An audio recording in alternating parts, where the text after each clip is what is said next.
AITA for telling my coworker their special diet is just an excuse to avoid contributing at potlucks? I, 29F, work in a small, closed-knit office. There are about 15 of us total, and we're all pretty friendly.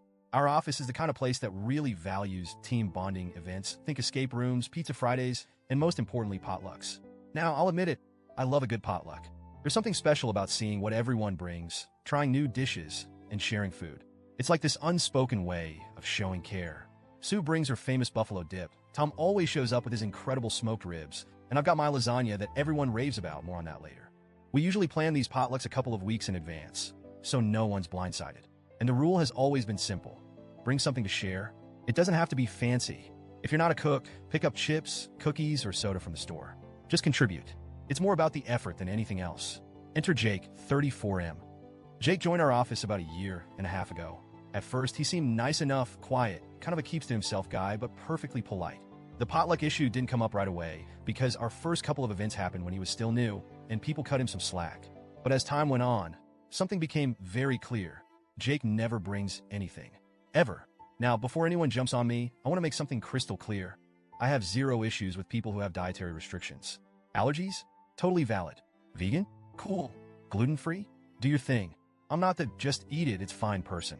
I respect people's choices and needs. But Jake? Jake claims to follow a special diet. That's what he calls it, special. He's never explained what it is. Not once. At every potluck, when people ask what he brought, he gives this vague shrug and says, "Oh, I have a special diet, so I can't really contribute." Sometimes he adds something like, "It's hard to find foods I can eat," but here's the kicker. He eats everyone else's food. And not like, "Oh, I'll just have a little salad or some fruit," kind of eating. No. Jake goes all in. He'll pile his plate high with wings, casseroles, pasta, sandwiches, you name it. Foods that don't seem to fit into any obvious dietary restrictions. He'll even skip over the healthier options like veggie trays or fruit bowls and go straight for the most indulgent dishes. I started noticing this pattern pretty early on, and it bugged me. I tried to give him the benefit of the doubt at first. Maybe he's shy about his health? Maybe it's an anxiety thing? But it's been a year and a half, and at this point, it feels less like a special diet and more like a special excuse. Last week, we had our quarterly potluck, and I decided to go all out. I made my lasagna, both a classic meat version and a vegetarian one, because a couple of coworkers don't eat meat. I don't want to toot my own horn, but I perfected this recipe over years. It's one of those dishes that people ask for at every event. I stayed up late the night before prepping it, layering the noodles, sauce, and cheese, and I felt good about it. I even packed the trays in cute thermal bags to keep them warm. The day of the potluck, the break room was buzzing with energy. Sue brought her buffalo dip, Tom had his ribs, and someone else picked up a giant Costco cake. Everyone was chatting and complimenting each other's dishes as we set up the food table. Then in walks Jake, empty-handed. At this point, I knew it was coming, but I still felt that familiar irritation bubble up. Jake strolled over to the table, looked around, and said his classic line, "Oh wow, everything looks great. I'll see what fits my diet." I watched as he picked up a plate and went straight for my lasagna. Both trays. Now, I'm not exaggerating when I say he took a huge portion. Like the kind of portion that makes you wince because you know someone else isn't going to get a chance to try it. I stood there watching him, and something inside me just snapped. I said, "Jake, if you can eat all this food, your special diet doesn't seem like much of a restriction. It just seems like an excuse not to bring anything." The room went dead silent. You know that feeling when you realize you've just said the thing everyone was secretly thinking? Yeah, that. Jake froze mid-bite.